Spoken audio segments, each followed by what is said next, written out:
പ്രാർത്ഥനയോടെ പ്രഭാഷണം ആരംഭിക്കാം. വക്രതുണ്ട മഹാകായ സൂര്യകോടി സമപ്രഭ നിർവിഘ്നം കുരു മേ ദേവ സർവകാര്യേഷു സർവദാ. ഗജാനനം ഭൂതഗണാതിസേവിതം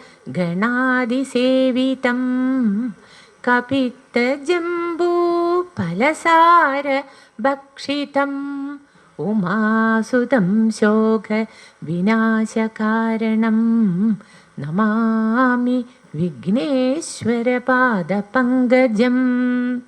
ഗുരുർബ്രഹ്മാ ഗുരുർവിഷ്ണുർ ഗുരുർദേവോ മഹേശ്വര ഗുരു സാക്ഷാൽ പരം ബ്രഹ്മ തസ്മൈ ശ്രീ ഗുരവേ നമഃ. സരസ്വതീ നമസ്തുഭ്യം വരദേ കാമരൂപിണി വിദ്യാരംഭം കരിഷ്യാമി സിദ്ധിർഭവതു മേ സദാ. പരിഹാരപുരാധീശം പരിപാവനതേജസം പരിതാപഹരം വന്ദേ ഗിരിജാതനയം ഗുഹം.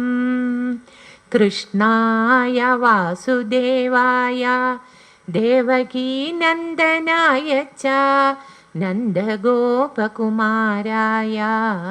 ശ്രീഗോവിന്ദായ നമോ നമഃ. ഭൂതനാഥ സദാനന്ദ സർവഭൂതദയാപരാ രക്ഷ രക്ഷ മഹാബാഹോ ശാസ്ത്രേ തുഭ്യം നമോ നമഃ. ഓം ശ്രീ നന്ദികേശ്വരായ നമഃ. ഓം ശിവം ശിവകരം ശാന്തം ശിവാത്മാനം ശിവോത്തമം ശിവമാർഗപ്രണേതാരം പ്രണതോസ്മി സദാശിവം. ഓം സർവമംഗളമംഗല്യേ ശിവേ സർവാർത്ഥസാധികേ ശരണ്യേ ത്രയംബകേ ഗൗരി നാരായണി നമോസ്തുതേ. ഭക്തജനങ്ങളെ, ഇന്ന് വിശേഷപ്പെട്ട തൃക്കാർത്തിക ദിവസമായി. ഇന്നിവിടെ രാവിലെ നാമജപമൊക്കെ ഉണ്ടായി. അത് കഴിഞ്ഞിട്ട് വലിയ സന്തോഷമായി. എല്ലാ വെള്ളിയാഴ്ചയും നാമജപം ഉണ്ട് അല്ലേ? ശ്രീ ലളിതാ സഹസ്രനാമജപവും ഒക്കെ വളരെ നല്ല കാര്യങ്ങളാണ്. ഇന്നിപ്പോൾ ഇവിടെ ഒരു ഭക്തി പ്രഭാഷണം നടത്താൻ എനിക്കൊരു അവസരം കിട്ടി. പരിഹാരപരേശൻ്റെ അനുഗ്രഹം കൊണ്ട്. ഇന്നത്തെ ദിവസത്തിന് പ്രത്യേകതയുണ്ട്. തൃക്കാർത്തിക ദിവസം, അതിപുണ്യമായ തൃക്കാർത്തിക ദിവസം.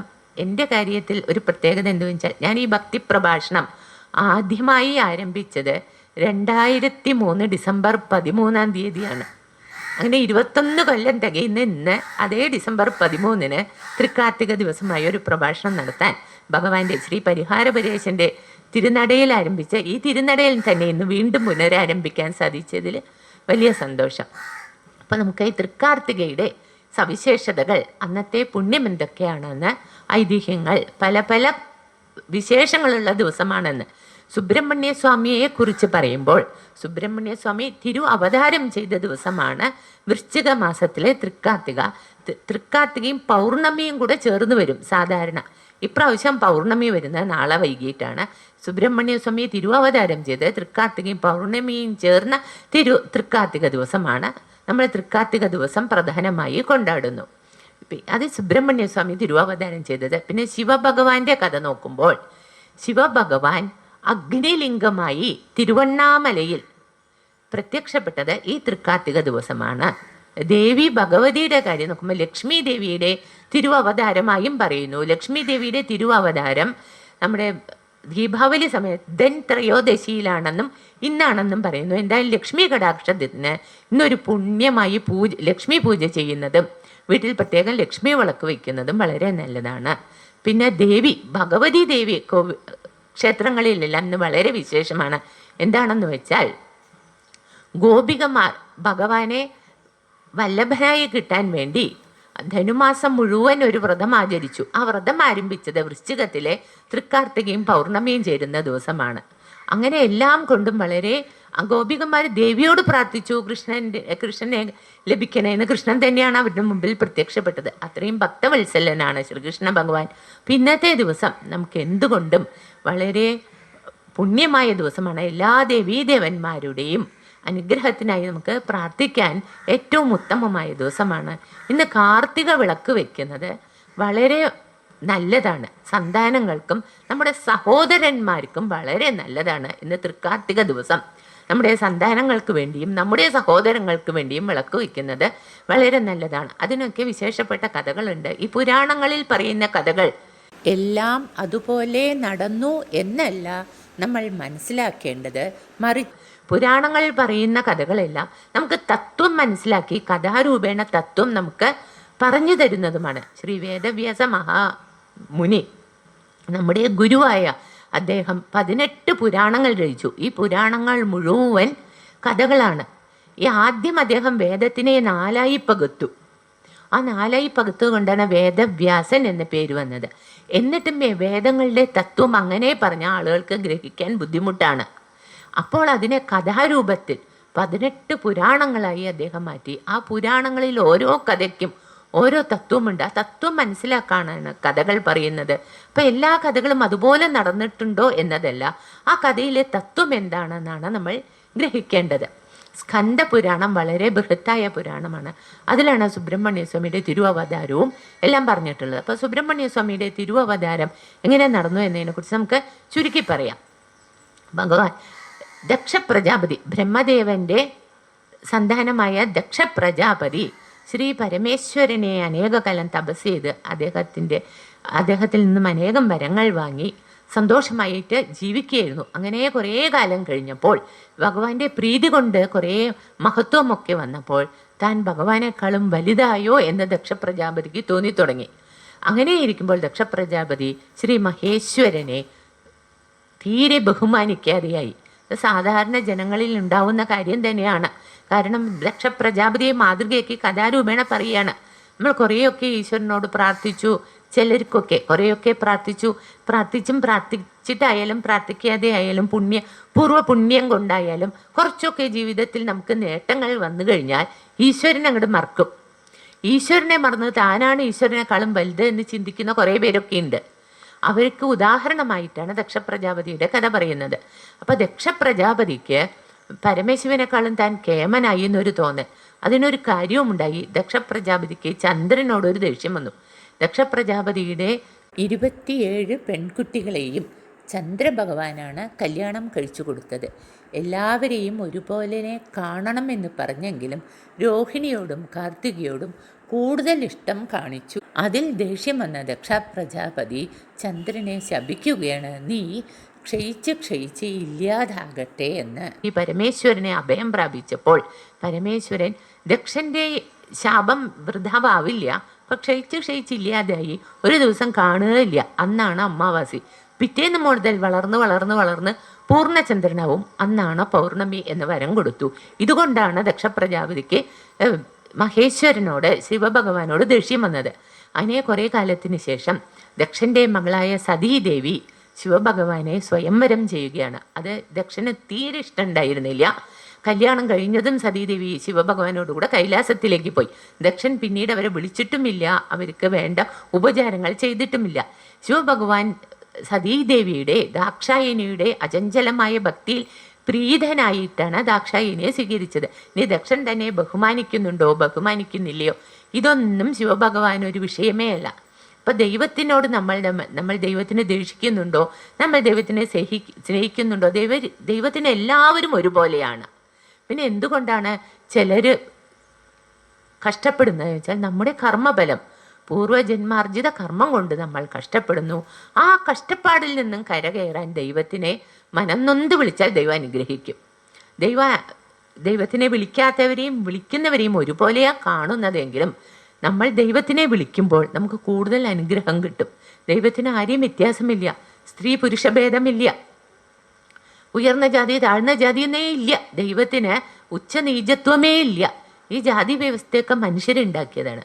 എല്ലാം മനുഷ്യരുണ്ടാക്കി അത് തന്നെ മനുഷ്യർ കലഹിക്കുകയാണ്. ദൈവത്തിന് എല്ലാവരും ഒരുപോലെയാണ്. ദൈവം അത് ഭഗവത്ഗീതയിൽ വ്യക്തമായി പറഞ്ഞിട്ടുണ്ട്. എന്താണ്? നമ്മുടെ കർമ്മത്തിനനുസരിച്ചാണ് നമ്മുടെ കുലം എന്ന്. നമ്മുടെ എന്താണ് കർമ്മം അതിനനുസരിച്ചാണ് നമ്മുടെ ജാതി. അല്ലാതെ ജനിക്കുമ്പോൾ ഒരു ജാതിയും ദൈവം പറഞ്ഞിട്ടേ ഇല്ല. അതൊക്കെ പിന്നെ മനുഷ്യനിർമ്മിതമാണ്. അതുകൊണ്ട് തന്നെ മനുഷ്യൻ കഷ്ടപ്പെടുന്നുമുണ്ട്. വേദങ്ങൾ പഠിക്കുക, പുരാണ ഗ്രന്ഥങ്ങൾ പഠിക്കുക, ഭഗവത് കഥകൾ പഠിക്കുക, അത് പഠിപ്പിക്കുക, അതിൻ്റെ തത്വം പറഞ്ഞു കൊടുക്കുക, അവരാണ് ബ്രാഹ്മണർ. ഇങ്ങനെ ഓരോരുത്തരുടെ കർമ്മത്തിനനുസരിച്ചാണ് അവരോധിക്കപ്പെടുന്നത്. അതൊക്കെ ഇന്നത്തെ കാലത്ത് മാറി. അതൊന്നും പറഞ്ഞാൽ മനസ്സിലാക്കുന്നവർക്ക് മനസ്സിലാക്കും. ദൈവികമായ ആധ്യാത്മികമായ പുരോഗതി നേടിയവർ അത് മനസ്സിലാക്കട്ടെ. ഇപ്പം എന്താണ് കാര്യം എന്ന് വെച്ച് കഴിഞ്ഞാൽ, ഈശ്വര തത്വങ്ങൾ വളരെ രഹസ്യമാണ്. അത് മനസ്സിലാക്കാനും അത് ഭഗവാനിൽ എത്തിച്ചേരാനും ഈശ്വരാനുഗ്രഹമുള്ളവർക്കേ സാധിക്കുള്ളൂ. അല്ലാത്തവർ അതിൻ്റെ പുറത്ത് കാണുന്ന അതിലെന്തൊക്കെ പറഞ്ഞ് തർക്കിക്കാം, എന്തൊക്കെ പറഞ്ഞ് ഈശ്വരിൽ നിന്നും അകന്നു പോകാം എന്ന് ചിന്തിക്കുന്നവർക്ക് അതാ കിട്ടുക. ഈ ഭഗവത്ഗീത തന്നെ അങ്ങനെ നമുക്ക് വായിച്ചാൽ ഭഗവത്ഗീതയിൽ എങ്ങനെ നമുക്ക് ഭക്തി നമ്മളിൽ ഉറയ്ക്കണം, എങ്ങനെ ഭഗവാനിൽ എത്തിച്ചേരണം എന്ന് വിചാരിച്ചാൽ അത് നമുക്ക് ആ വഴി തുറന്നു കിട്ടും. ഭഗവത്ഗീത നമുക്ക് എങ്ങനെ പേഴ്സണാലിറ്റി ഡെവലപ്മെൻറ്റിന് ഉപയോഗിക്കാം എന്നുള്ളവർക്ക് അത് അതിൽ നിന്ന് കിട്ടും. ഭഗവത്ഗീത ഭഗവാനെതിരെയുള്ള ആയുധമായി ഉപയോഗിക്കണം എന്നുള്ളവർക്ക് അതും അതിൽ നിന്ന് കിട്ടും.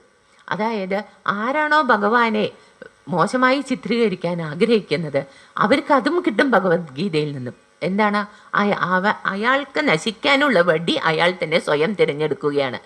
ഭഗവാനെ കുറ്റം പറഞ്ഞുകൊണ്ട് തൽക്കാലം വലുതാക്കാൻ ശ്രമിച്ചാലും പിന്നീട് അത് തന്നെ അവരുടെ ഉന്മൂലനാശനത്തിന് വഴിതെളിക്കും. അതാണ് ദക്ഷൻ്റെ ഉദാഹരണം. ദക്ഷൻ അങ്ങനെ ശ്രീ പരമേശ്വരനെ വളരെയധികം മാനിക്കാതെ എപ്പോഴും അകറ്റി നിർത്തുകയും അപമാനിക്കുകയും ചെയ്തുകൊണ്ടിരുന്നു. ഇതൊക്കെ കേട്ടാലും ഭഗവാൻ ഇതിനൊന്നും മറുപടി പറഞ്ഞതുമില്ല, പ്രവർത്തിച്ചതുമില്ല. അങ്ങനെ ഇരിക്കുമ്പോൾ ശ്രീ മഹേശ്വരനെ അപമാനിക്കാൻ വേണ്ടി ഒരു വലിയ യാഗം നടത്തുകയാണ്. ബൃഹസ്പതിസ്തവം പറഞ്ഞ് വലിയൊരു യാഗം നടത്താൻ തീരുമാനിച്ചു. കരുതിക്കൂട്ടിയാണ്. ശിവഭഗവാനെ അപമാനിക്കാൻ വേണ്ടി ദക്ഷൻ വലിയൊരു യാഗം നടത്തി. എല്ലാവരെയും ക്ഷണിച്ചു. ശിവഭഗവാനെയും സതീദേവിയും മാത്രം ക്ഷണിച്ചില്ല. എന്താണ്? കുറേ പേരെ ഒഴിവാക്കി, കുറേ പേരെ വിളിച്ചില്ല പറഞ്ഞാൽ ശിവഭഗവാനെ ഒഴിവാക്കി എന്നുള്ളത് മനസ്സിലാവില്ല. അപ്പം ശിവഭഗവാനെ മാത്രം ഒഴിവാക്കി ബാക്കി എല്ലാവരെയും ക്ഷണിച്ചിട്ട് ഗംഭീരമായിട്ട് യാഗം നടത്തുക. അപ്പം യാഗത്തിനായിട്ട് ചന്ദ്രനും ഭാര്യമാരൊക്കെ പോകണ കണ്ടപ്പോൾ സതീദേവി കൈലാസത്തിൽ നിന്ന് ഭഗവാനോട് പറഞ്ഞു, അതെ എല്ലാവരും പോകുന്നു, അച്ഛൻ്റെ വീട്ടിൽ ഗംഭീരമായ ഒരു ഉത്സവം നടക്കുകയാണ്, ഞാനൊന്ന് പോട്ടെ ചോദിക്കുക. അപ്പം ഭഗവാൻ പറഞ്ഞു, പോണ്ട, പോയാൽ അവിടെ നിന്ന് നമുക്ക് നല്ല ഒരു ഉചിതമായ ഒരു അനുകൂലമായ സാഹചര്യമല്ല, അവിടെ നമ്മളെ ക്ഷണിച്ചിട്ടില്ല, പോണ്ട പറഞ്ഞപ്പോൾ സതീദേവി കുറഞ്ഞേ കേണ ഭക്ഷിച്ചു. അച്ഛൻ്റെ വീട്ടിലല്ലേ, ജനിപ്പിച്ചവരുടെ വീട്ടിലേക്ക് ക്ഷണിക്കണം എന്നുണ്ടോ, എപ്പോൾ വേണമെങ്കിലും പോവാലോ, അങ്ങനെയൊക്കെ പറഞ്ഞു. ഭഗവാൻ പറഞ്ഞു എത്ര ഭഗവാൻ പറഞ്ഞാലും സതീദേവിക്ക് പോകണം എന്ന് തന്നെ ആഗ്രഹം. അപ്പം ഭഗവാൻ പറഞ്ഞു, പോകണമെങ്കിൽ എൻ്റെ ഭൂതഗണങ്ങളെയും കൂട്ടി പോയിക്കോളൂ, ഞാൻ വരില്ല. അതിൻ്റെ അർത്ഥം ഭഗവാൻ പൊയ്ക്കോളൂ എന്ന് പറഞ്ഞതല്ല, ദേവിക്ക് നിർബന്ധമാണെങ്കിൽ ഭൂതഗണങ്ങളെയും കൂട്ടി പോയിക്കോളൂ, ഞാൻ വരില്ല പറഞ്ഞു. അപ്പം അത് സമ്മതമാണെന്ന് വിചാരിച്ച് ദേവി നന്ദികേശ്വരനെയും മറ്റ് ഭൂതഗണങ്ങളെയും കൂട്ടി ദക്ഷയാഗം നടത്തുന്ന സ്ഥലത്തേക്ക് പോയി.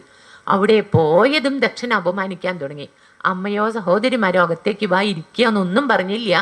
ദക്ഷനാണെങ്കിൽ അപമാനിക്കാനും തുടങ്ങി. വിളിക്കാത്തിടത്തേക്ക് എന്തിനാ വന്നേ പറഞ്ഞ് ഭഗവാനെയും കുറേ അപമാനിച്ചപ്പോൾ സതീദേവിക്ക് തോന്നി, ഈ ദക്ഷൻ്റെ മകളായി ദാക്ഷായണിയായിട്ട് ഞാനിനി ജീവിച്ചിരുന്നിട്ട് കാര്യമില്ല. ഓരോ പ്രാവശ്യം ഭഗവാനെ ദാക്ഷായണിനെ വിളിക്കുമ്പോൾ എനിക്കത് മനസ്സിൽ കുറ്റബോധം ഉണ്ടാക്കും. ഞാൻ അപമാനിക്കപ്പെട്ടു, ഭഗവാൻ അപമാനിക്കപ്പെട്ട ഒരു സ്ഥലത്ത് ഞാൻ വന്നു, അത് കാരണം ഈ ശരീരം ഞാൻ ഉപേക്ഷിക്കാൻ പോവുകയാണ് എന്ന് പറഞ്ഞ് ദക്ഷയാഗം നടത്തുന്ന സ്ഥലത്ത് പോയി യോഗാസനത്തിലിരുന്ന് യോഗാഗ്നി ജ്വലിപ്പിച്ച് ശരീരത്തിനെ അങ്ങനെ ഭസ്മമാക്കി കളഞ്ഞു ദേവി. ഇത് നന്ദികേശ്വരനും മറ്റു ഭൂതഗണങ്ങളും കണ്ടപ്പോൾ ഓടിപ്പോയി കൈലാസത്തിൽ ശിവഭഗവാനോട് പറയുകയാണ്. ഇത് കേട്ട ശിവഭഗവാൻ തൻ്റെ തലയിൽ നിന്നും ഒരു ജട പറിച്ചെടുത്ത് നിലത്തൊരടിയടിച്ചു. അതിൽ നിന്നും വീരഭദ്രനും ഭദ്രകാളിയും അവതാരം ചെയ്തു. അവരെന്താണ് വേണ്ടത് പറഞ്ഞപ്പോൾ പോയി ദക്ഷയാഗം വേണ്ട വിധത്തിൽ അലങ്കോലപ്പെടുത്താൻ ഭഗവാൻ പറഞ്ഞു. അവരെല്ലാം വന്ന് അവിടെയുള്ള എല്ലാ ഹോമദ്രവ്യങ്ങളും ഒരുമിച്ച് ഹോമകുണ്ടത്തിൽ ഹോമിച്ച വീരഭദ്രൻ ദക്ഷൻ്റെ തല ഇങ്ങനെ പൂവറക്കണ മാതിരി കിള്ളി ഹോമിച്ചു. അങ്ങനെ യാഗം അവിടെ നിന്നു. പക്ഷെ ഒരു യാഗം തുടങ്ങിയാൽ അത് നിന്നു പോകുന്നത് ലോക നന്മയ്ക്ക് എതിരാണ്. അത് കാരണം ബ്രഹ്മാവും വിഷ്ണുവും മറ്റുള്ളവരും വന്ന് ശിവഭഗവാനോട് പറഞ്ഞ് അദ്ദേഹത്തെ സമാധാനിപ്പിച്ച് അവസാനം ശിവഭഗവാൻ യാഗശാലയിൽ വന്ന് ഒരു ആടിൻ്റെ തല ദക്ഷൻ്റെ തലയുടെ സ്ഥലത്ത് വെച്ചു കൊടുത്തു. അങ്ങനെ ദക്ഷൻ അത് ആടിൻ്റെ തല വന്നപ്പോൾ ദക്ഷന് നല്ല ബുദ്ധിയായി. ശിവഭഗവാനെ നമസ്കരിച്ച് നല്ല ബുദ്ധിയോടുകൂടെ യാഗം പൂർത്തിയാക്കി. ഇപ്രകാരം സതീദേവിയുടെ ദേഹവിയോഗത്തിന് ശേഷം, അത് കുറേ വലിയ കഥയാണ്, ഞാൻ ചുരുക്കി പറയാണ്. ദേഹവിയോഗത്തിന് ശേഷം ഭഗവാൻ കൈലാസത്തിൽ പോയി, അവിടെ നിന്ന് കൈലാസത്തിലൊക്കെ ഹിമാലയത്തിൽ പോയി തപസ് ചെയ്യാൻ ആരംഭിച്ചു. പരമശിവൻ ഹിമാലയത്തിൽ തപസ് ചെയ്തുകൊണ്ടിരിക്കുകയാണ്. അനക്കല്യ സനകാദി മഹർഷിമാർക്ക് ആത്മതത്വം ഉപദേശിച്ച് പൂർണ്ണമായി തപസ്സിലും ധ്യാനത്തിലും മുഴുകിയിരിക്കുക. ഇവിടെ ദേഹം ഉപേക്ഷിച്ച ദാക്ഷായണി ദേവി ഹിമവാന്റെ പുത്രിയായി ജനിക്കുകയാണ്. ശരിക്കും പുത്രിയായി ജനിക്കുകയല്ല, ഹിമവാൻ ഒരിക്കൽ കുളിക്കാൻ പോയപ്പോൾ ഗംഗാനദിയിൽ ഒരു താമരപ്പൂവിൽ ഒരു വലമ്പിരി ശംഖ് കണ്ടു. ആ വലമ്പിരി ശംഖിനെ എടുക്കാൻ നോക്കിയപ്പോൾ അതൊരു പെൺകുഞ്ഞായി. അപ്പോൾ ഹിമവാൻ കുട്ടികളില്ലാതിരിക്കുകയാണ്. അവരാ കുട്ടീനെ പെൺകുട്ടിയെ എടുത്ത് വളർത്തുമ്പോൾ നാരദൻ ഒരിക്കൽ വന്ന് അവരോട് പറയും, ഇത് ശ്രീ പാർവതി ദേവിയാണ്, സതീദേവി പാർവതി ദേവിയായി അവതരിച്ചതാണ് ഭഗവാനെ പരിണയം ചെയ്യാൻ. ഈ കുട്ടി ഭാവിയിൽ ശ്രീ പരമശിവനെ പരിണയം ചെയ്യും, സാക്ഷാൽ ശ്രീ പാർവതി ദേവിയാണ് പറഞ്ഞു. അപ്പം അതിനനുസരിച്ച് കുട്ടി ചെറുതു മുതലേ ശിവാരാധന ചെയ്യാൻ തുടങ്ങി. അതങ്ങനെ കഥ നിൽക്കുമ്പോൾ ഈ ഭാഗത്ത് അസുരന്മാർ വളരെ, അന്നൊക്കെ അസുരന്മാർക്ക് ശക്തി തീരെ കുറവായിരുന്നു, ദേവന്മാർ നല്ല ശക്തിമാനുമായിരുന്നു. അപ്പോൾ അസുരന്മാരുടെ പ്രമാണിക്ക് ഒരു മകൾ ജനിച്ചു, സരസ പറഞ്ഞു. ആ സരസ ശുക്രാചാര്യരുടെ ശിഷ്യയായി എല്ലാവിധ മായാജാലങ്ങളും പഠിച്ചു. മായാവിദ്യയൊക്കെ പഠിച്ച് എല്ലാ മായാപ്രയോഗത്തിലും നൈപുണ്യം നേടിയപ്പോൾ ശുക്രാചാര്യർ സരസയ്ക്ക് മായ എന്ന് പേര് കൊടുത്തു. അപ്പോൾ വിദ്യയൊക്കെ അഭ്യസിച്ചു കഴിഞ്ഞപ്പോൾ മായ ശുക്രാചാര്യരോട് ചോദിച്ചു, ഞാൻ എന്താണ് വേണ്ടത്? അപ്പോൾ ശുക്രാചാര്യർ പറഞ്ഞു, നമുക്ക് അസുരന്മാർക്ക് ഇപ്പോൾ ശക്തി വളരെ കുറവാണ്, ഈ അസുരന്മാരുടെ എണ്ണവും വർദ്ധിപ്പിക്കണം, ശക്തിയും വർദ്ധിപ്പിക്കണം. അതിന് നീ വേഷം മാറിപ്പോയി കശ്യപനെ ഭർത്താവായി സ്വീകരിച്ച് ശക്തരായ സന്താനങ്ങൾ ഉണ്ടാകണം വഴി അസുരകുലം നമുക്ക് വർദ്ധിപ്പിക്കണം. അങ്ങനെ മായാവ് നല്ല സുന്ദരിയായ ഒരു വേഷത്തിൽ പോയി കശ്യപനെ ഭർത്താവായി സ്വീകരിച്ച് അവർക്ക് 4 മക്കളുണ്ടായി. അതാണ് ശൂരപത്മൻ, സിംഹമുഖൻ, താരകാസുരൻ, പിന്നെ അജമുഖി പറഞ്ഞൊരു പെൺകുട്ടിയും. ഇങ്ങനെ 4 മക്കളുണ്ടായി. അസുരപ്രകൃതി അനുസരിച്ച് ജനിച്ചതും അവർ വലുതായി. ഉടനെ അവർ കശ്യപ മഹർഷിയെ നമസ്കരിച്ച് ഞങ്ങൾ എന്താ വേണ്ടത് ചോദിച്ചപ്പം കശ്യപ മഹർഷി പറഞ്ഞു, ലോക നന്മയ്ക്കായി തപസ് ചെയ്യണം, നാരായണ സ്വാമിയെ ഭജിക്കണം എന്നൊക്കെ ഉപദേശിച്ചപ്പോൾ അവിടെ നിന്ന് മായ വിളിച്ചിട്ട് പറഞ്ഞു, അച്ഛൻ അങ്ങനെയൊക്കെ ചെയ്തോട്ടെ, നമ്മൾ അസുരകുലജാതരാണ്, നമുക്ക് ശുക്രാചാര്യർ നമുക്കൊരു നിയോഗം തന്നിട്ടുണ്ട്, അസുരന്മാരുടെ ശക്തി വർദ്ധിപ്പിക്കണം, അവരുടെ ആധിപത്യം വർദ്ധിപ്പിക്കണം, അതിന് നമുക്ക് ശുക്രാചാര്യരെ സമീപിക്കാമെന്ന്. ഇത് മനസ്സിലാക്കിയപ്പോൾ കശ്യപന് അപ്പോഴാണ് മനസ്സിലാവണേ മായ എന്നത് ഒരു അസുര കുലത്തിൽ ജനിച്ചവളാണെന്ന്. വേഷം മാറിയാണല്ലോ വന്നിരുന്നത്. അപ്പോൾ പറഞ്ഞു, നമ്മൾ പറഞ്ഞാൽ അവർ കേൾക്കില്ല, അസുര സ്വഭാവം കാണിക്കുമെന്ന് മനസ്സിലാക്കിയ കശ്യപ മഹർഷി പറഞ്ഞു, ശരി നിങ്ങൾ പോയി ശുക്രാചാര്യരുടെ ശിഷ്യത്വം സ്വീകരിച്ച് അദ്ദേഹം പറയുന്നത് പോലെ ചെയ്തോളൂ പറഞ്ഞിട്ട് കശ്യപ മഹർഷി വീണ്ടും തപസ്സിന് പോയി. ഇവരെല്ലാവരും വന്ന് ശുക്രാചാര്യരെ നമസ്കരിച്ച് എന്ത് വേണം എന്ന് പറഞ്ഞപ്പോൾ ശുക്രാചാര്യ ശിവമന്ത്രം ഉപദേശിച്ചു കൊടുത്തിട്ട് പറഞ്ഞു, ഒരു യാഗം നടത്തൂ, ആ യാഗം നടത്തി ശിവഭഗവാൻ പ്രസന്നനാവുന്നവരെ യാഗം ചെയ്ത് യാഗത്തിൽ പ്രസന്നനായി ഭഗവാൻ നിങ്ങളുടെ മുന്നിൽ വരുമ്പോൾ എല്ലാ ലോകത്തിൻ്റെയും ആധിപത്യം നിങ്ങൾ ചോദിച്ചു വാങ്ങണം എന്ന് പറഞ്ഞ് അയച്ചു. അവർ 3 പേരും കൂടെ മായയുടെ 3 ആൺമക്കളും ശൂരപത്മനും സിംഹമുഖനും താരകാസുരനും കൂടെ യാഗം നടത്താൻ തീരുമാനിച്ചു. അപ്പം മായയും മകളായ അജമുഖിയും യാഗത്തിന് നിർവിഘ്നം ഞങ്ങൾ സംഭാരങ്ങൾ സാധനങ്ങൾ എത്തിച്ചോളാം എന്നും പറഞ്ഞു. അങ്ങനെ ഒരു നല്ലൊരു സ്ഥലം കണ്ടുപിടിച്ച് അവിടെ ഒരു വീരയാഗം നടത്തുകയാണ്. അനേക മാസം മുടങ്ങാതെ സാധനങ്ങൾ, ഹോമദ്രവ്യങ്ങൾ അജമുഖിയും മായയാൾ സൃഷ്ടിച്ചു കൊണ്ടുവന്ന് കൊടുത്തു. ഇവർ നിർവിഘ്നം ഹോമം നടത്തി. ഹോമം എത്ര നടത്തിയിട്ടും ഭഗവാൻ പ്രസന്നനാവുന്നില്ല. ഭഗവാൻ അവിടെ ധ്യാനത്തിലാണ്, എത്ര ചെയ്തിട്ടും പ്രസന്നനാവുന്നില്ല. അപ്പോൾ ശൂരപത്മൻ പറഞ്ഞു, ഇങ്ങനെ യാഗം നടത്തി ഇത്ര നാളായി ഭഗവാൻ പ്രസന്നാവുന്നില്ല, ഒരു കാര്യം ചെയ്യാം, നമ്മൾ ഓരോരുത്തരും നമ്മുടെ ശരീരഭാഗങ്ങൾ ഖണ്ഡിച്ച് നമുക്ക് ഹോമം ചെയ്യാം. അങ്ങനെ അവർ ഈ ശരീരം പീഡിപ്പിച്ചു കൊണ്ടുള്ള യാഗം, അതാണ് ആസുര സ്വഭാവം എന്ന് പറയുന്നത്. അങ്ങനെ ശരീരത്തെ മുറിച്ച് ഹോമിക്കാൻ തുടങ്ങി. ഇവർ അസുരന്മാരല്ലേ, മുറിക്കും തോറും അത് പിന്നെയും വളരും. കൈ മുറിച്ചാൽ കൈ പിന്നെയും വന്നു, കാല് മുറിച്ചാൽ കാല് പിന്നെയും വന്നു. അങ്ങനെ ചെയ്യുമ്പോഴും ഭഗവാൻ വന്നില്ല. അപ്പോൾ പറഞ്ഞു, ഇതിങ്ങനെ പോയാൽ ശരിയാവില്ല. ശൂരപത്മൻ പറഞ്ഞു, ഒരു കാര്യം ചെയ്യാം, ഞാൻ എന്നെ തന്നെ ആഹൂതി ചെയ്യാം ഹോമകുണ്ടത്തിൽ പറഞ്ഞ ശൂരപത്മൻ അങ്ങനെ ഹോമകുണ്ടത്തിലേക്ക് ചാടി ഭസ്മമായി. ഇത് കണ്ട താരകാസുരനും സിംഹമുഖനും പറഞ്ഞു, എന്നിട്ടും ഭഗവാൻ വന്നില്ല. ശൂരപത്മനെ ആത്മാഹുതി ചെയ്തിട്ടും ഭഗവാൻ വന്നില്ല.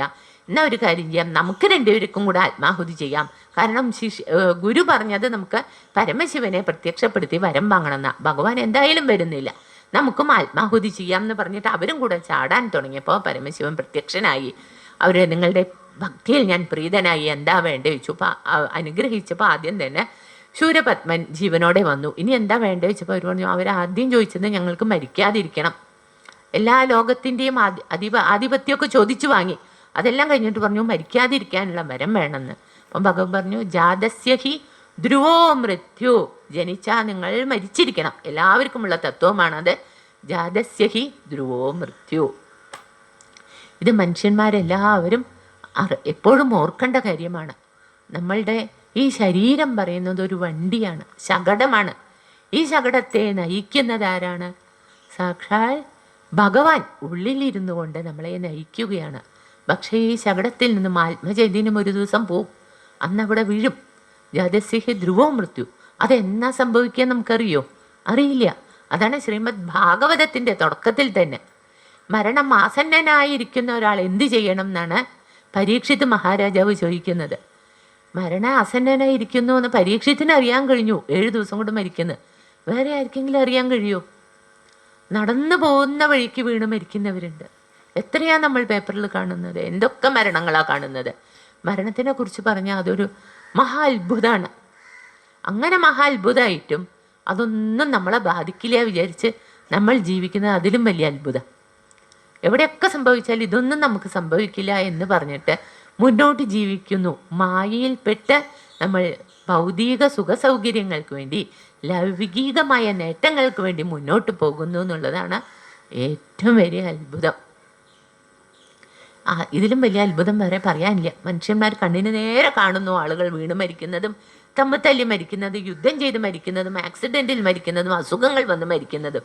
പക്ഷേ ഇതൊന്നും നമുക്ക് വരില്ല എന്നൊരു ചിന്തയോടുകൂടെ നമ്മളിങ്ങനെ എന്തൊക്കെ കിട്ടിയാലും മതിയാവില്ല എന്ന് ഭൗതിക സുഖങ്ങളുടെ പിന്നിൽ ഓടിക്കൊണ്ടിരിക്കുന്നു. ഈ ശകടം ഉപയോഗിച്ച് എന്തൊക്കെ നേടാമെന്നാണ് വിചാരിക്കുന്നത്, എത്ര വയ്യാതെയായാലും. ഇത് എങ്ങനെ ഭഗവാനിലേക്ക് എത്താം? ഈ ശകടത്തിൻ്റെ ഡ്രൈവർ ആത്മചൈതന്യം എന്ന് ഭഗവാനിലേക്ക് എത്തുമെന്ന് ആലോചിക്കുന്നില്ല ആരും. കുറച്ച് പേര് ആലോചിക്കുന്നു, അവർ രക്ഷപ്പെടണമുണ്ട്. ബാക്കിയുള്ളവരൊക്കെ കിടന്ന് സംസാര സാഗരത്തിൽ പിന്നെയും ജനിച്ച് പിന്നെയും മരിച്ച് കഷ്ടപ്പെടുകയാണ്. ഈ പുരാണ കഥകളൊക്കെ ആ തത്വം നമ്മളെ ഓർമ്മിപ്പിച്ചു കൊണ്ടിരിക്കുക ഓരോ സന്ദർഭത്തിലും. ശിവഭഗവാൻ താരകാദികളോട് പറയണത്, നിങ്ങൾ ജനിച്ചാൽ മരിക്കും. അത് താരകാദികളോടെല്ലാം നമുക്കും കൂടി വേണ്ടിയാണ്. ജനിച്ചാൽ മരിക്കും, അതിനു മുമ്പ് നിങ്ങൾ ചെയ്യേണ്ടത് എന്താ? ഭഗവാന്റെ അടുത്ത് എത്തുക. ഇവർക്ക് പക്ഷെ അതിനു മുമ്പ് എന്താ വേണ്ടത്? ഇവർക്ക് അതിനു മുമ്പ് ഭൗതികമായ കുറേ അസുര പ്രവൃത്തിയല്ലേ കുറേ വേണം.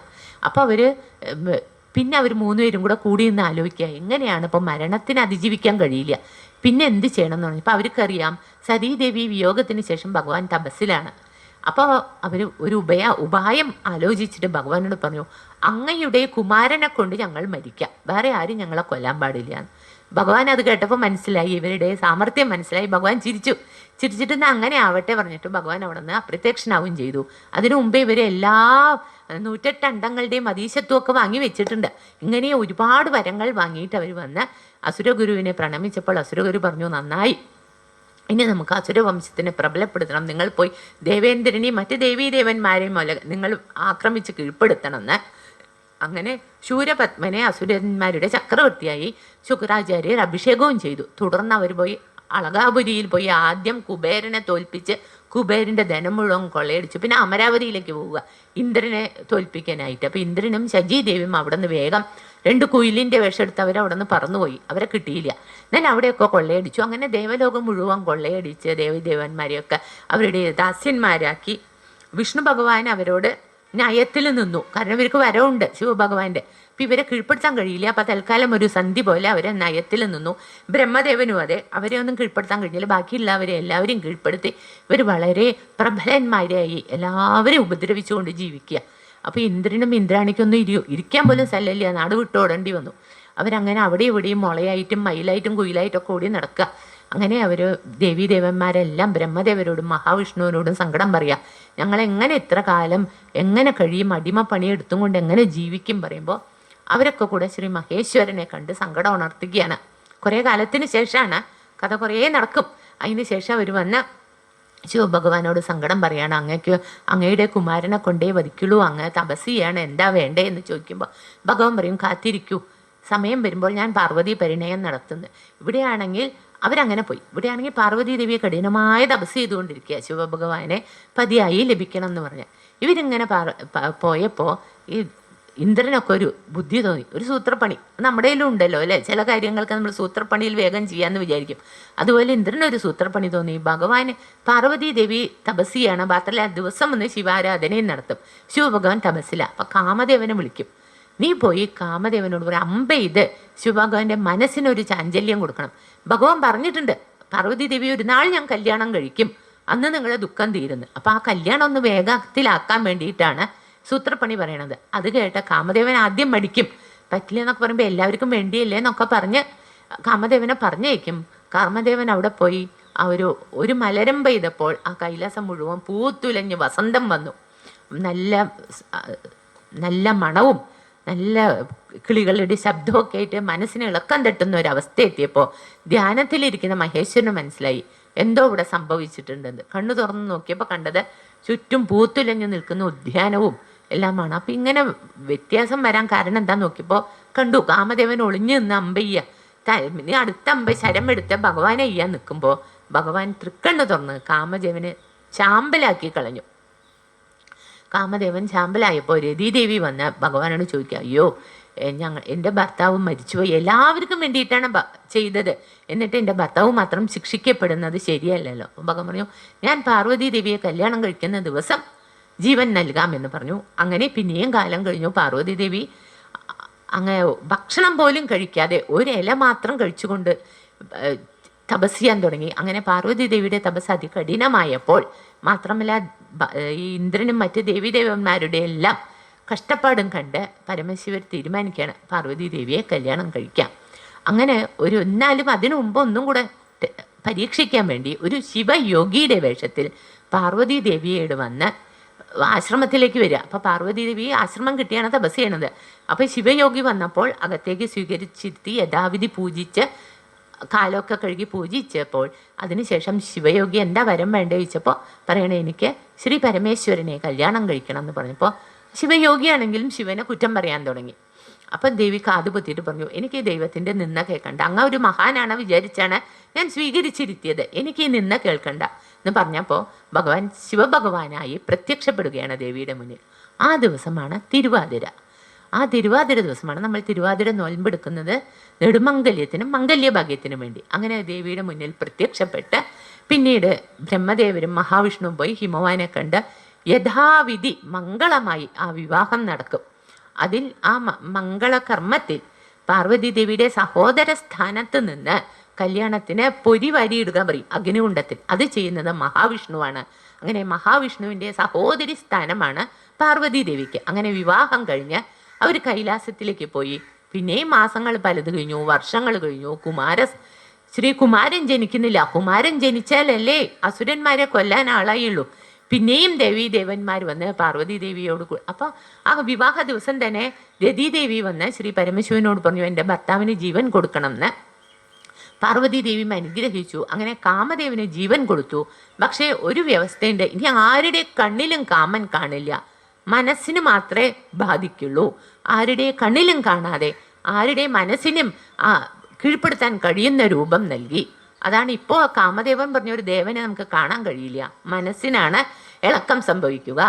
അങ്ങനെ അതിനുശേഷം ഈ വർഷങ്ങൾ കഴിഞ്ഞിട്ടും കുഞ്ഞുണ്ടാവാത്തപ്പോൾ ഈ ദേവീദേവന്മാരെല്ലാം ബ്രഹ്മാവിനോടും വിഷ്ണുവിനോടും കൂടി ചേർന്ന് കൈലാസത്തിൽ പോയി ശിവപാർവതിമാരോട് സങ്കടം പറയുകയാണ്, ഞങ്ങൾ എത്ര കഷ്ടപ്പെടുകയാണെന്നുള്ളത്. അതൊക്കെ ഒരുപാടുണ്ട് അവരുടെ കഷ്ടപ്പാടുകളൊക്കെ. അങ്ങനെയാണ് ഈ ശൂരപത്മാദികൾ ദേവീദേവന്മാരെ കഷ്ടപ്പെടുത്തുന്നത്. ഇതൊക്കെ കേട്ടപ്പോൾ ശിവഭഗവാന് അതിയായ കോപം വന്നപ്പോൾ ശിവഭഗവാന്റെ 6 മുഖത്തിൽ നിന്നും 6 തേജസ് വരികയാണ്. അഗ്നിസ്ഫുലിംഗങ്ങളായി അഗ്നിഗോളങ്ങളായി 6 തേജസ് പുറത്തു വന്നു. ആ തേജസ്സിനെ ആർക്കും അടുക്കാൻ പോലും പറ്റില്ല, അത്ര ദിവ്യ തേജസ്സുകളാണ്. അപ്പം ശിവഭഗവാൻ വായു ഭഗവാനെയും അഗ്നി ഭഗവാനെയും ഗംഗാദേവിയെയും വിളിച്ചു പറഞ്ഞു, ഈ 6 തേജസ്സുകളെയും നിങ്ങൾ മാറി മാറി വഹിച്ച് ശരവണ പൊയ്കയിൽ കൊണ്ടുപോയി നിക്ഷേപിക്കണം എന്ന്. അങ്ങനെ അഗ്നി ഭഗവാനും വായു ഭഗവാനും ഗംഗാദേവിയും കൂടെ ഈ 6 അഗ്നി തേജസ്സുകളെ ശരവണ പൊയ്കയിൽ കൊണ്ടുപോയി നിക്ഷേപിക്കാൻ പോയപ്പോൾ ശരവണ പൊയ്കയിൽ 6 താമരകൾ വിരിഞ്ഞു നിൽക്കുന്നുണ്ടായിരുന്നു. 6 താമരകളിലായി നിക്ഷേപിച്ചു. 6 തേജസ്സും താമരയിൽ വീണതും 6 കുഞ്ഞുങ്ങളായി മാറി, ഓമന കുഞ്ഞുങ്ങൾ. അപ്പോൾ 6 കാർത്തിക നക്ഷത്ര പെൺകുട്ടികളെ അവരുടെ ശുശ്രൂഷണം ഏൽപ്പിച്ചു. അങ്ങനെ ആ കാർത്തിക തമ്പുരാട്ടിമാരാണ് ഈ 6 കുട്ടികളെയും എടുത്തി പാല് കൊടുത്ത് വളർത്തിയത്. അങ്ങനെ ശ്രീ സുബ്രഹ്മണ്യ സ്വാമി അവതരിച്ച ദിവസമാണ് തൃക്കാർത്തിക. ആ ദിവസമാണ് ഭഗവാനിൽ നിന്നും തേജസ്സായി വന്ന ശരവണപ്പൊയ്കയിൽ കുമാരന്മാരായി ജനിച്ച ദിവസമാണ് വൃശ്ചിക മാസത്തിലെ പൗർണമിയും കാർത്തികയും ചേരുന്ന തൃക്കാർത്തിക. ഈ വിവരം കൈലാസത്തിലറിഞ്ഞപ്പോൾ ശ്രീ പരമശിവനും പാർവതി ദേവിയും കൂടെ അവരുടെ നന്ദിയിൽ വൃഷഭവാഹനത്തിൽ കയറി ശരവണപ്പൊയ്കയിലെത്തി.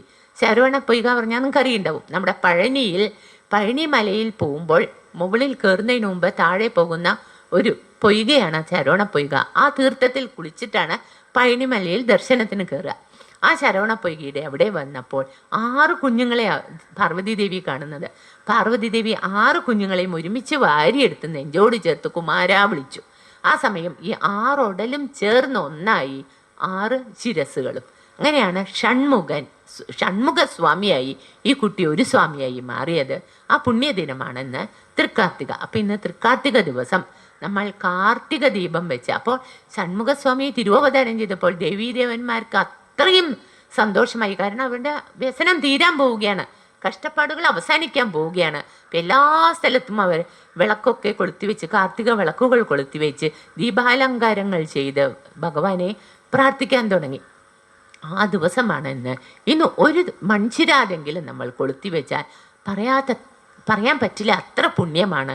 വീടുകളിൽ ലക്ഷ്മി കടാക്ഷത്തിനും സുബ്രഹ്മണ്യ സ്വാമിയുടെ അനുഗ്രഹത്തിനും ശ്രീ പാർവതി പരമേശ്വരന്മാരുടെ അനുഗ്രഹത്തിനും കാർത്യായനി ദേവിയുടെയും ശ്രീകൃഷ്ണ ഭഗവാന്റെ അനുഗ്രഹത്തിനും ഒക്കെ ഇന്ന് ചിരാത് കൊളുത്തിവെക്കണം. സാധാരണ വീടുകളിൽ നിറയെ ചിരാത് കൊളുത്തിവെക്കും.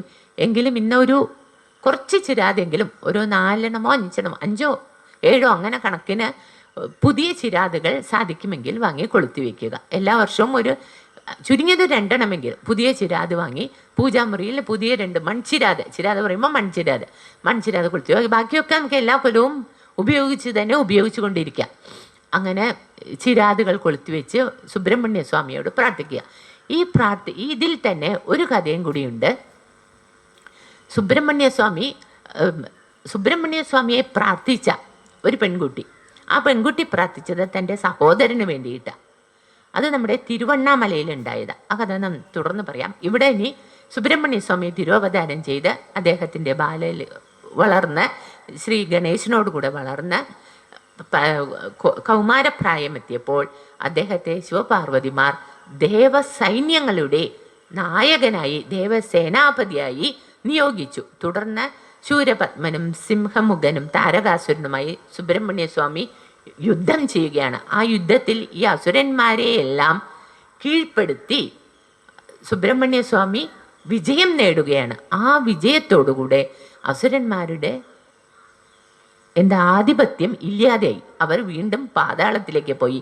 സുബ്രഹ്മണ്യ സ്വാമിയും ദേവസൈന്യങ്ങൾ എല്ലാവരും ചേർന്ന് ശൂരപത്മനെയും സിംഹമുഖനെയും താരകാസുരനെയും ഇല്ലായ്മ ചെയ്തു. പറഞ്ഞാൽ വധിക്കുകയല്ല ചെയ്യുന്നത്. അതാണ് ഞാൻ വധിച്ചു എന്ന് പറയാത്തത്. താരകാസുരനെ തോൽപ്പിച്ച് ഒരു ആനയാക്കി ആ ആനയെ ഗണപതി ഭഗവാന് സേവകനായി നൽകി. പിന്നെ സിംഹമുഖനെ ഒരു സിംഹമാക്കി മാറ്റി. ആ സിംഹം ദേവിയുടെ വാഹനമായി മാറി. പിന്നെ ശൂരപത്മനെ കീഴടക്കി തോൽപ്പിച്ചപ്പോൾ ശൂരപത്മൻ 2ആയി മാറി. മയിലും കുക്കുടം ഭഗവാന്റെ കൊടിയാടളവും മയിൽ വാഹനവുമായി മാറി. ഇതിൽ അവിടെ അസുര സ്വഭാവം മാറ്റി അവർക്ക് മോക്ഷം കൊടുത്തു. അങ്ങനെ തുടർന്ന് അവർ വിജയിച്ച് അവർ തിരിച്ച് കൈലാസത്തിലെത്തിയപ്പോൾ ഈ കാർത്തിക നക്ഷത്ര പെൺകുട്ടികളും മറ്റ് ദേവസൈന്യങ്ങളും എല്ലാവരും ചേർന്ന് അനേകം വിളക്ക് വെച്ച് ഈ വിജയം ആഘോഷിക്കുകയാണ്. അതും ഒരു തൃക്കാർത്തിക ദിവസമായിരുന്നു.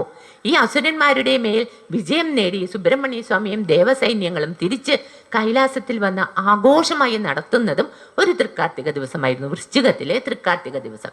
ഇതാണ് സുബ്രഹ്മണ്യ സ്വാമി ക്ഷേത്രവും ഈ തൃക്കാർത്തിക ദിവസവുമായിട്ടുള്ള അഭേദ്യമായ ബന്ധം, ഐതിഹ്യം, പുണ്യം. പിന്നെ ശിവഭഗവാന്റെ കഥ പറയുമ്പോൾ, ശിവഭഗവാൻ ഒരിക്കൽ ബ്രഹ്മാവും മഹാവിഷ്ണുവും തമ്മിൽ ഒരു കടുത്ത മത്സരം, വാഗ്വാദമുണ്ടായി. ആർക്കാണ് മഹത്വം കൂടുതലെന്ന്. ബ്രഹ്മദേവൻ പറയണ ഞാനാണ് മഹത്വം കൂടുതലുള്ള ആൾ, വിഷ്ണു ഭഗവാൻ പറഞ്ഞു ഞാനാണ്. അപ്പൊ അവർ അതിനൊരു തീരുമാനമുണ്ടാക്കാൻ വേണ്ടി ശിവഭഗവാന്റെ അടുത്ത് പോയി. എന്നിട്ട് ശിവഭഗവാനോട് പറയാണ്, ഞങ്ങളിൽ ആരാണ് മഹത്വമുള്ള ആളെന്ന് അങ്ങ് തീരുമാനിച്ച് പറയണമെന്ന്. അപ്പൊ ശിവഭഗവാൻ പറഞ്ഞു, ഒരു കാര്യം ചെയ്യാം, ഞാനൊരു രൂപത്തിൽ ഇപ്പൊ പ്രത്യക്ഷപ്പെടും. എൻ്റെ ഉത്ഭവവും എൻ്റെ അറ്റവും ആർക്ക് കാണാൻ കഴിയുന്നുവോ അവരാണ് മഹാൻ എന്ന് പറഞ്ഞിട്ട് ഭഗവാൻ ഒരു അഗ്നിയുടെ ഒരു തൂണായി മാറി പറയാ. ഒരു മലയുടെ വലിപ്പമുള്ള ഒരു തൂണായി, അതിൻ്റെ അറ്റം മേഘങ്ങൾക്ക് മുകളിൽ പോയി, അടിഭാഗം ഭൂമിയുടെ ഉള്ളിലും, അങ്ങനെ അഗ്നിയായിട്ട് ജ്വലിച്ച് നിൽക്കുക. അപ്പോൾ അടിയും മുകള് ഭാഗവും എങ്ങനെ കാണാൻ കഴിയും? വിഷ്ണു ഭഗവാൻ ഒരു വരാഹത്തിൻ്റെ രൂപമെടുത്ത് ഭൂമിയുടെ അടിയിലേക്ക് പോയി.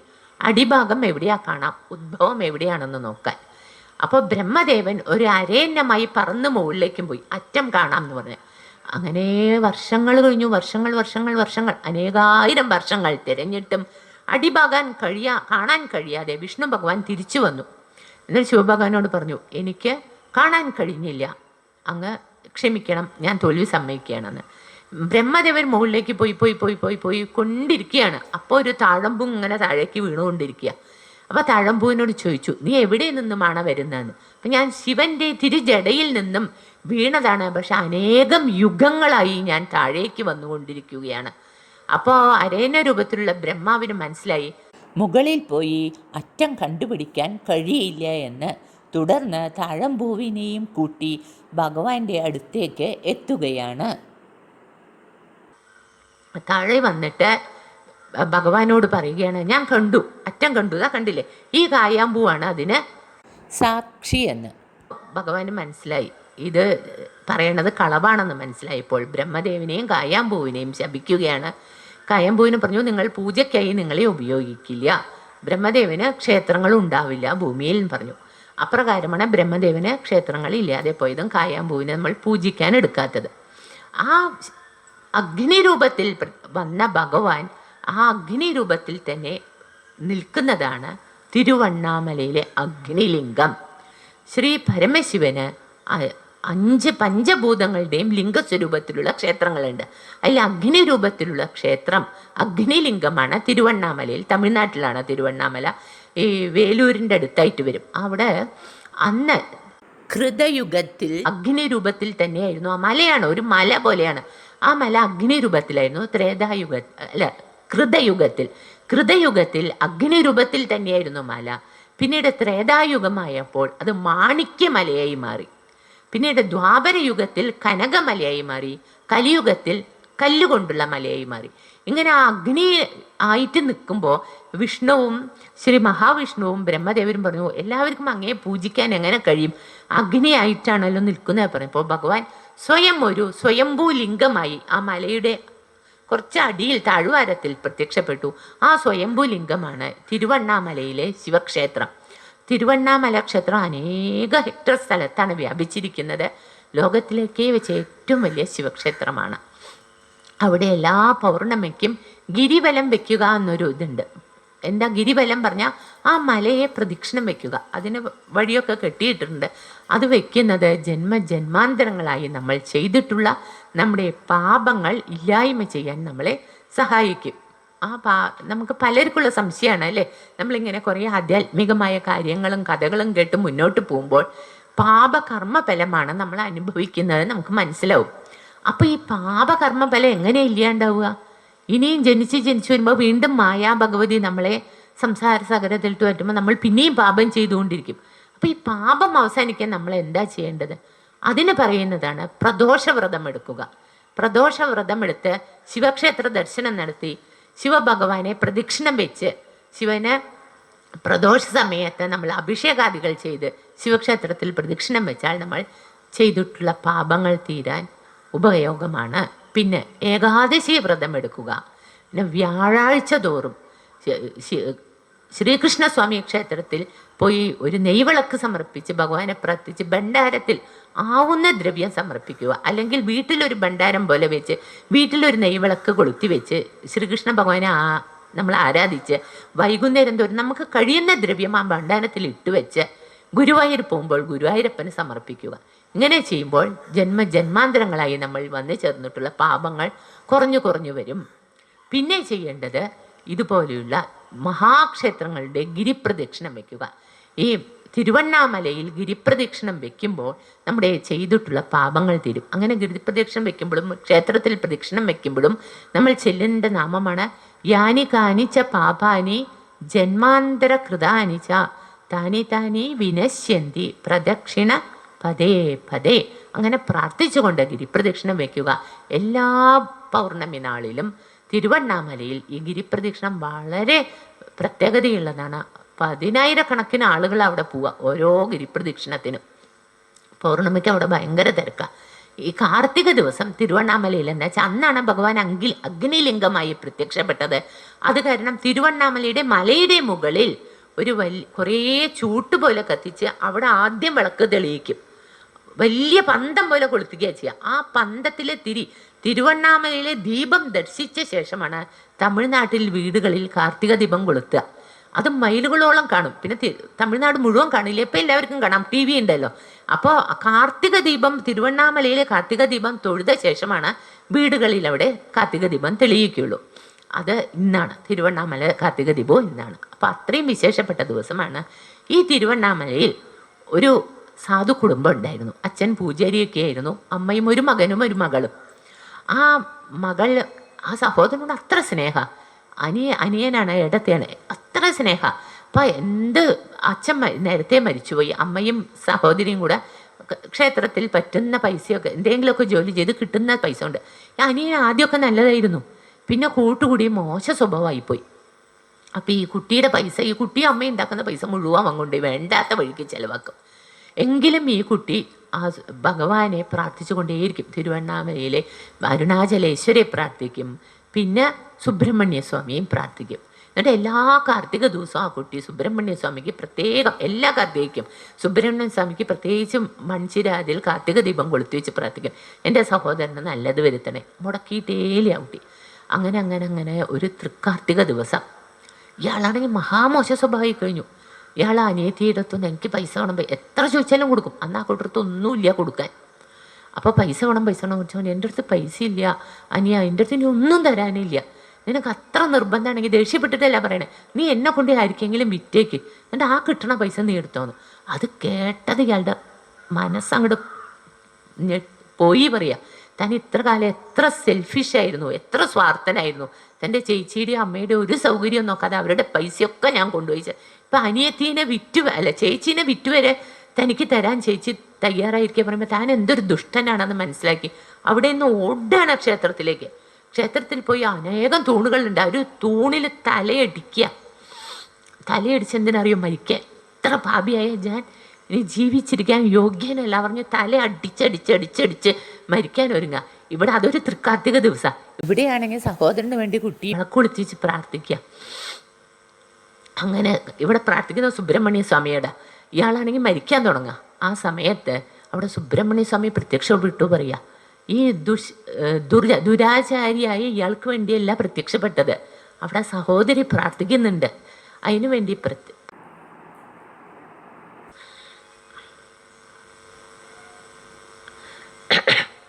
അങ്ങനെ പ്രത്യക്ഷപ്പെട്ട് ആ ഭഗവാൻ അയാളെ അനുഗ്രഹിച്ചു. നിൻ്റെ ചീത്ത സ്വഭാവം മുഴുവൻ മാറട്ടെ, നീ നല്ല വഴിക്ക് വരട്ടെ എന്ന് അനുഗ്രഹിച്ചു.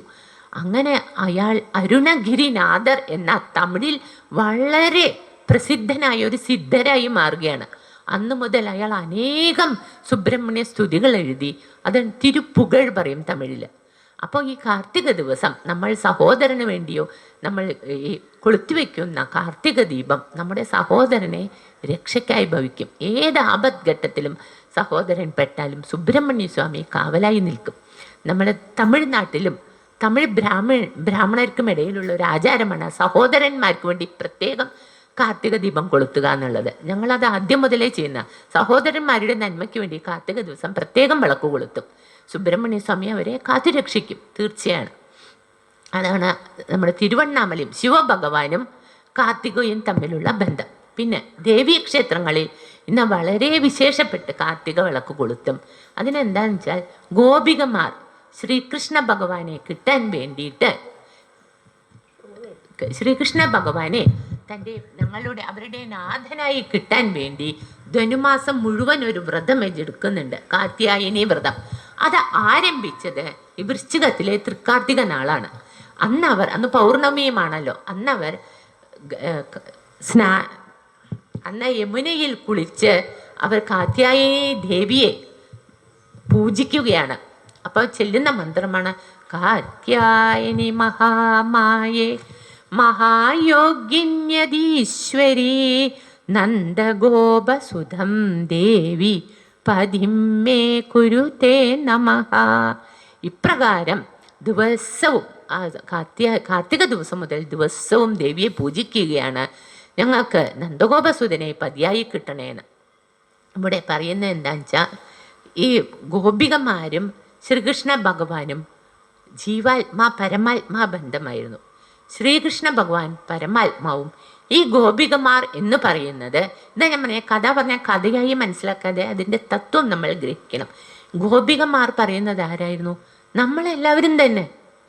അതിൽ സ്ത്രീ പുരുഷ വ്യത്യാസമില്ല. ഭഗവാൻ ഒരാളേ ഉള്ളൂ പുരുഷൻ, ബാക്കിയെല്ലാം ജീവാത്മാക്കളാണ്. ഒരേ ഒരു പുരുഷൻ, പരബ്രഹ്മം ഒന്നേ ഒന്ന്. ആ പുരുഷൻ, ബാക്കിയെല്ലാം ജീവാത്മാക്കളാണ്. ആ ജീവാത്മാക്കളാണ് ഗോപികമാരെ പ്രതിനിധാനം ചെയ്യുന്നത്. അപ്പോൾ രാധികാദേവി ആരാണ്? നമ്മൾ ഓരോരുത്തരും തന്നെ. ആരാണ് ശ്രീകൃഷ്ണ ഭഗവാനിൽ പ്രേമത്തോടുകൂടി ഭഗവാനിൽ എത്തിച്ചേരണം വിചാരിക്കുന്നു, അവർ ഓരോരുത്തരും രാധികാദേവിയാണ്. അതാണ് തത്വം. രാധികാദേവി ശരിക്കും ലക്ഷ്മി ദേവി തന്നെയാണ്. പക്ഷെ തത്വം പറയുമ്പോൾ നമ്മൾ ഓരോരുത്തരും ജീവാത്മാക്കായ ഓരോരുത്തരും ഗോപികമാരാണ്. അപ്പോൾ എല്ലാ ഗോപികമാരും ഈ കാർത്യായനി വ്രതം എടുത്ത് പ്രാർത്ഥിക്കണം. നമ്മൾ ഓരോരുത്തരും പ്രാർത്ഥിക്കണം, ശ്രീകൃഷ്ണ ഭഗവാനെ നമ്മുടെ നാഥനായി കിട്ടണേന്ന്. അതായത് നമ്മൾ ശ്രീകൃഷ്ണ ഭഗവാനിൽ എത്തിച്ചേരണം, ഈ സംസാര സാഗരത്തിൽ നിന്ന് നമുക്കൊരു മോചനം കിട്ടണമെന്ന്. ഈ വിധത്തിൽ മനസ്സിലാക്കി കഴിഞ്ഞിട്ട് നമ്മൾ ഭഗവാന്റെ രാസക്രീഡ മനസ്സിലാക്കിയാൽ നമുക്കൊരു വിഷമവും ഉണ്ടാവില്ല. കാരണം നമ്മൾ ഓരോരുത്തരുമാണ് ഭഗവാന്റെ കൂടെ യമുനാ നദിയുടെ തീരത്ത് രാസക്രീഡ ചെയ്യുന്നത്, ഭഗവാന്റെ കൂടെ നൃത്തം വയ്ക്കുന്നത്. നമ്മുടെ ഓരോ ഗോപികമാരുടെ കൂടെയും ഭഗവാൻ ശ്രീകൃഷ്ണനുണ്ട്. അതെന്താണ്? നമ്മുടെ കൂടെ ഭഗവാനുണ്ട്. സംശയമുണ്ടോ? നമ്മുടെ കൂടെ ഭഗവാനുണ്ട്. എവിടെയാണ്? നമ്മുടെ ഉള്ളിലാണ്. ഓരോരുത്തരുടെയും ഉള്ളിൽ ഭഗവാൻ ജീവാത്മാവായി ഉണ്ട്. ആ ജീവാത്മാവ് സദാ സദാ സദാ നമ്മളെ രക്ഷിച്ചു കൊണ്ടിരിക്കുകയാണ്. ആ ജീവാത്മാവ് നയിക്കുന്നത് കൊണ്ടാണ് ഈ ശകടം മുന്നോട്ട് പോകുന്നത്. എപ്പോൾ ആ ജീവാത്മാവ് പരമാത്മാവിലേക്ക് പോകുമ്പോൾ ഈ ശകടം അവിടെ വീണു.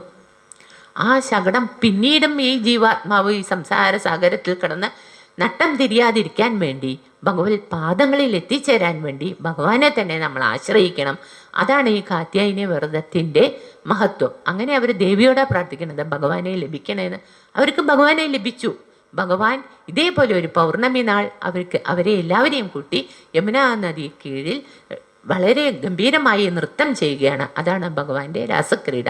ഇത് നമ്മൾ ഓരോ ജീവാത്മാക്കളും എപ്പോൾ ഭഗവത് സാന്നിധ്യം അനുഭവിക്കുന്നുവോ അപ്പോൾ നമുക്ക് ഭഗവത് സാമീപ്യവും സാന്നിധ്യവും അറിഞ്ഞ് ജീവാത്മാ പരമാത്മാ ഐക്യമുണ്ടാകുന്നതാണ് രാസക്രീഡ. എപ്പോൾ ജീവാത്മാ പരമാത്മാ ഐക്യമുണ്ടാകുന്നുവോ അതാണ് ജീവാത്മാവിൻ്റെ ഓരോ മനുഷ്യൻ്റെയും രാസക്രീഡ. അത് നമ്മൾ ഗോപികമാരുടെ രാസക്രീഡയായി നമ്മൾ തത്വം മനസ്സിലാക്കാൻ വേണ്ടി ഭാഗവതത്തിൽ പറഞ്ഞിട്ടുണ്ട്, നാരായണീയത്തിൽ പറഞ്ഞിട്ടുണ്ട്. ഇപ്രകാരം കാർത്യായനി ദേവിയെ പൂജിച്ച ഗോപികമാർക്കെല്ലാം ഭഗവത് ദർശനം കിട്ടി. അതുപോലെ കാർത്യായനി ദേവിയെ പ്രാർത്ഥിച്ച് ഇന്നത്തെ ദിവസം തൃക്കാർത്തിക ദിവസം നമ്മൾ വിളക്ക് വെച്ച് പ്രാർത്ഥിച്ച് ധനുമാസം മുഴുവൻ ആ പ്രാർത്ഥന തുടരും. ധനുവായ തണുപ്പ് കൂടുതലാണ്. അപ്പോൾ എങ്ങനെയാണെന്ന് വെച്ചാൽ ഈ പുഴയൊക്കെ പണ്ട് പുഴയുടെ അടുത്തൊക്കെ താമസിക്കണ പതിവുണ്ടായിരുന്നു. അപ്പം ധനുമാസത്തിൽ നമ്മൾ രാവിലെ നേരത്തെ എണീറ്റ് പുഴയിൽ പോയി തുടിച്ചു കുളിക്കും പറയും. ഇവിടെ എത്ര പേരൊക്കെ അത് അറിയാമെന്നറിയില്ല, ഞാൻ പോയിട്ടുണ്ട്. നേരത്തെ അതിരാവിലെ പോകും, ഒരു 3-3:30 പോയി, കണ്ണ് കാണില്ല, എന്നാലും പുഴയിൽ പോയി ഒരു തുടിച്ചു കുളിക്കില്ല, ഐസ് പോലെ വെള്ളത്തിൽ തുടിച്ചു കുളിക്കും. എല്ലാവരും കൂടിയാ പോവാ, എല്ലാ പെണ്ണുങ്ങളൊക്കെ കൂടി പോയി തുടിച്ചു കുളിക്കുമ്പോൾ ആ തണുപ്പൊന്നും അറിയില്ല. അത് കഴിഞ്ഞ് വന്ന് തീ കായും. അങ്ങനെ തിരുവാതിര വ്രതം എടുക്കും. തിരുവാതിര വ്രതം നമ്മൾ മംഗല്യഭാഗ്യത്തിന്, നല്ല ഭർത്താവിനെ കിട്ടാനും അതുപോലെ നെടുമംഗല്യത്തിനും വേണ്ടി തിരുവാതിര വ്രതം എടുക്കും. അങ്ങനെ കാത്യായനി വ്രതം ധനുമാസം മുഴുവൻ ഉണ്ടാവും.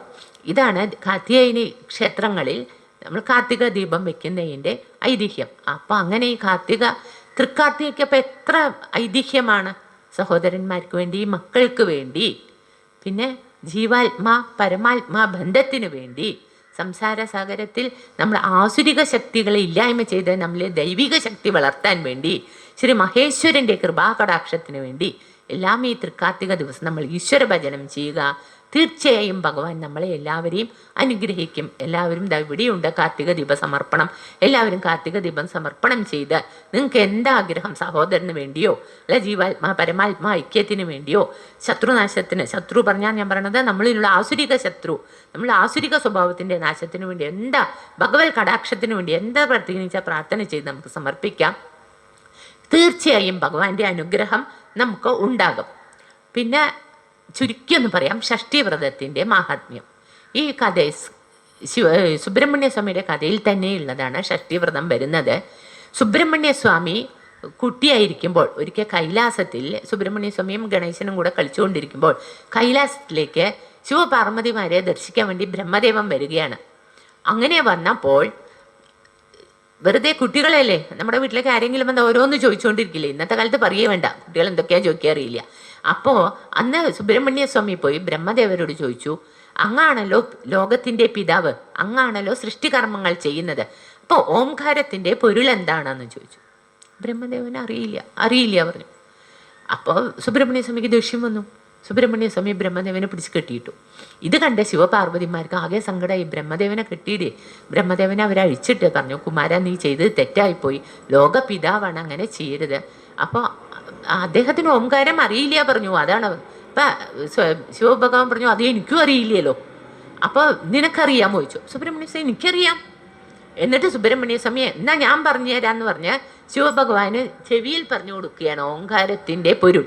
അതാണ് നമ്മുടെ സ്വാമിമലയിൽ, തമിഴ്നാട്ടിൽ സ്വാമിമലയിൽ അങ്ങനെയുള്ള പ്രതിഷ്ഠയാണ്. ശിവഭഗവാൻ ഇങ്ങനെ വായുപത്തിയിരിക്കും, കാതിൽ സുബ്രഹ്മണ്യ സ്വാമി ഓംകാര പൊരുൾ പറഞ്ഞു കൊടുക്കുകയാണ്. അങ്ങനെ അതിനുശേഷം സുബ്രഹ്മണ്യ സ്വാമി പറയുകയാണ്, ഞാൻ ചെയ്തത് തെറ്റായിപ്പോയി, പിതാമഹനെ കെട്ടി, അത് കാരണം ഈ തെറ്റിന് ഒരു പ്രായശ്ചിത്തം ഞാൻ തന്നെ ചെയ്യാമെന്ന് പറഞ്ഞിട്ട് ഒരു വലിയ സർപ്പത്തിൻ്റെ രൂപത്തിൽ, അതാണ് സുബ്രഹ്മണ്യ സ്വാമിയും സർപ്പവും തമ്മിലുള്ള കണക്ഷൻ, ഒരു വലിയ സർപ്പത്തിൻ്റെ രൂപത്തിൽ തപസ് ചെയ്യാൻ ആരംഭിച്ചു. ഒരു മാളത്തിൽ കയറി. സുബ്രഹ്മണ്യ സ്വാമി പറഞ്ഞു കഴിഞ്ഞാൽ നമ്മൾ ശ്രീകൃഷ്ണ ഭഗവാനെ പറയണ മാതിരിയാണ്, ഏറ്റവും സൗന്ദര്യമാണ്, എന്നും നിത്യ യൗവനമാണ്. അങ്ങനെയുള്ള കുട്ടി ഒരു പാമ്പായി മാറി. പാർവതി ദേവിയുടെ വിഷമം പറയാനുണ്ടോ? പാർവതി ദേവി കരഞ്ഞിട്ട് ചോദിക്കുകയാണ് ശിവഭഗവാനോട് എന്താ ചെയ്യേണ്ടത്. ഈ രൂപത്തിൽ നിന്നും, സർപ്പരൂപത്തിൽ നിന്ന് മോക്ഷം കിട്ടാനായിട്ട് എല്ലാ ഷഷ്ടി ദിവസവും വ്രതമെടുക്കണം. അപ്പോൾ ഈ ഷഷ്ടി വ്രതം എടുക്കേണ്ടത് സാധാരണയായിട്ട് തുടങ്ങേണ്ടത് സ്കന്ദഷഷ്ടിക്കാണ്. അല്ല അതിൽ സ്കന്ദഷഷ്ടി എന്തെങ്കിലും കാരണം കൊണ്ട് തുടങ്ങാൻ പറ്റാത്തവർക്ക് ഏത് ഷഷ്ടിക്കും തുടങ്ങാം. സ്കന്ദഷഷ്ടിക്ക് തുടങ്ങുമ്പോൾ സ്കന്ദഷഷ്ടിക്ക് 5 ദിവസം വ്രതം, ഒരു ദിവസം പോരാ. ആ 5 ദിവസം വ്രതം, പ്രഥമ മുതൽ 5 ദിവസം വരെ വ്രതമെടുത്ത്, ആ വ്രതം എന്ന് പറഞ്ഞു കഴിഞ്ഞാൽ മത്സ്യം മാംസാദികൾ കഴിക്കരുത്, കുളിച്ചിട്ട് ആഹാരം കഴിക്കുക, ഒരിക്കലൂണ്. ഈ 5 ദിവസവും ഒരിക്കലൂണ്, കുളിച്ചിട്ട് ആഹാരം കഴിക്കുക, മത്സ്യം മാംസാദികൾ ഒഴിവാക്കുക.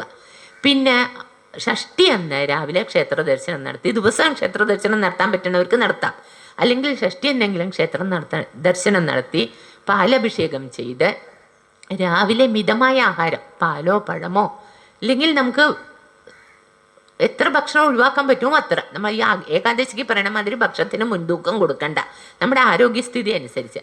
ഉച്ചയ്ക്ക് നമ്മൾ അമ്പലത്തിൽ കിട്ടുന്ന നിവേദ്യ ഭക്ഷണം കഴിക്കാം, പക്ഷേ ഉപ്പ് കഴിക്കരുത്.